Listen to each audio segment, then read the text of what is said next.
depuis De Gaulle, se succèdent à la tête de l'État des présidents qui, pendant le temps où ils sont là, ont tous les pouvoirs. Et finalement, le peuple n'a qu'un droit, c'est celui de fermer sa gueule. Francis, pas tous les pouvoirs. Aujourd'hui, il y a une Assemblée nationale. S'il a tous les pouvoirs. Je vous explique. Regardez.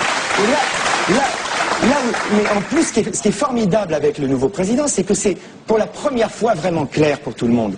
Le peuple a été déjugé 2 fois. Il a été déjugé au moment de l'histoire du traité constitutionnel. C'est-à-dire que le peuple français a dit non, et ensuite, on a retraité le traité, et on l'a fait voter aux parlementaires pour pas que le peuple français ait à s'exprimer, et on a déjugé le peuple français. Là, le peuple français vient d'être déjugé une 2e fois, parce que les parlementaires qui ont voté non à la loi des OGM, on leur a imposé un 2e passage pour qu'ils votent oui.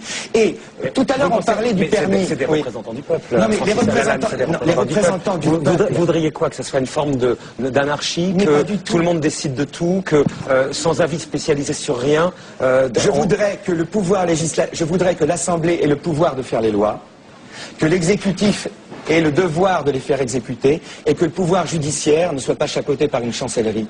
Je voudrais que l'article 16 de la Déclaration des droits de l'homme et du citoyen, qui a été annexé à la Constitution de 58, qui est donc notre Constitution comme étant son fondement et sa base, soit respectée.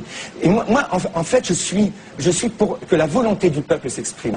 Aujourd'hui, je crois qu'on ne peut plus continuer à parler comme on parle des problèmes qui agitent la France et le monde, sans demander finalement aux Français dans quel régime ils veulent être. S'ils veulent être dans une république, il faut changer le système. S'ils veulent être dans une monarchie, il faut rester dans ça, mais il faut que ça soit clair pour tout le monde. Mon livre est un appel à la désobéissance civile. Pourquoi ? Pas parce que je suis anarchiste. Pour la désobéissance civile. Oui, donc, bien sûr.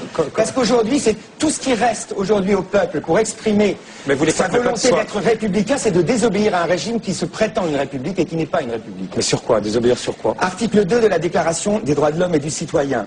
Les 4 droits de l'homme qui sont énoncés, qui sont donc la base et le fondement de notre Constitution. C'est la propriété, on en a parlé tout à l'heure, la sûreté, la liberté et le droit de résister à l'oppression.